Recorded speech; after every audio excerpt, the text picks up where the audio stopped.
হতভম্ব হয়ে আমরা দুজনেই দুজনার দিকে তাকিয়ে রইলাম। আমার বুকটা ভেঙে চুরে খান খান হয়ে যাচ্ছিল। নিলয় আমার দিকে এক দৃষ্টিতে তাকিয়ে আছে, আর চোখের এক কর্নারে জমে আছে জল। অবন্তী আমার সাথে নিলয়ের পরিচয় করিয়ে দিল। ও আমার হবু হাজবেন্ড নিলয়, আর নিলয়কে বলল ও আমার বেস্ট ফ্রেন্ড জারিন। আমি নিলয়ের দিকে তাকিয়ে একটু হেসে দিলাম, আর নিলয় অন্যদিকে তাকিয়ে হাত দিয়ে চোখের জল মুছছিল। আমি ভাবতেই পারিনি যে নিলয় জারিনের জন্য হাসি মুখে জীবন দিতে পারত। আজ সেই নিলয় তার জারিনকে ডিভোর্স না দিয়েই বিয়ে করতে বসলো।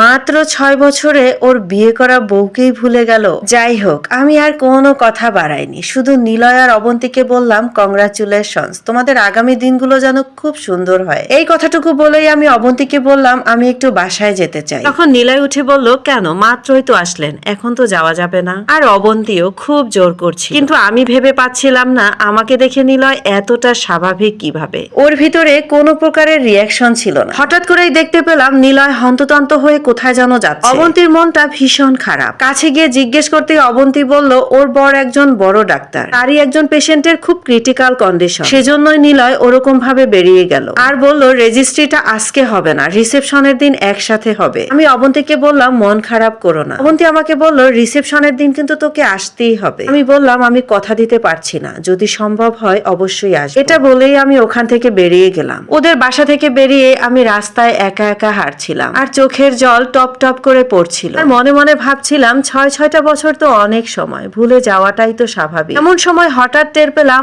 আমার মুখটা কেউ একজন চেপে গাড়ির ভিতরে ঢুকিয়ে নিল আমাকে। চোখ দুটো খুলেই দেখি আমার নিলয়। আমি বললাম এ কেমন অসভ্যতা, আপনার তো আজকে বিয়ে ছিল, তো আপনি এখানে কেন? আর হ্যাঁ, আপনার না একজন পেশেন্টের ক্রিটিক্যাল কন্ডিশন? তখন নিলয় আমাকে কান্না করতে করতে জড়িয়ে ধরল। আমি ওকে আমার হাত দুটো দিয়ে জোরে ধাক্কা দিয়ে সরিয়ে দিলাম। নিলয় আবার আমাকে জড়িয়ে ধরলো আর বলল, জারিন তুমি কোথায় ছিলে এতদিন? কেন তুমি আমাকে না বলে চলে গিয়েছিলে? আমি তোমাকে কোথায় না খুঁজেছি, পরে জানতে পারলাম তুমি বাহিরে চলে গেছো। তুমি তোমার বরকে না বলেই চলে যেতে পারলে। তখন আমি বললাম মনে আছে তাহলে না, আমি আপনার বিয়ে করা বউ, এখন আর আপনার সাথে আমার কোনো সম্পর্ক নেই, আপনি এখন অন্যের হবু হাজবেন্ড। তখন নিলয় আমাকে বলল তোমার 6 বছর আগের কথা মনে আছে জারিন? আমি তোমার জন্য কতটা পাগল ছিলাম, তোমাকে আমি হারাতে পারবো না ভেবে বিয়ে করে নিজের করে নিয়েছিলাম, কিন্তু সেই তুমি আমার থেকে না বলে হারিয়েই গেলে। তো বিশ্বাস করো আমি কিন্তু এই 6 বছর তোমাকে আমার থেকে হারাতে দেইনি, কিন্তু এই যে বিয়েটা দেখছো, এই বিয়েটা আমি আমার ইচ্ছাই করছিলাম না। আমার মা প্রচন্ড অসুস্থ,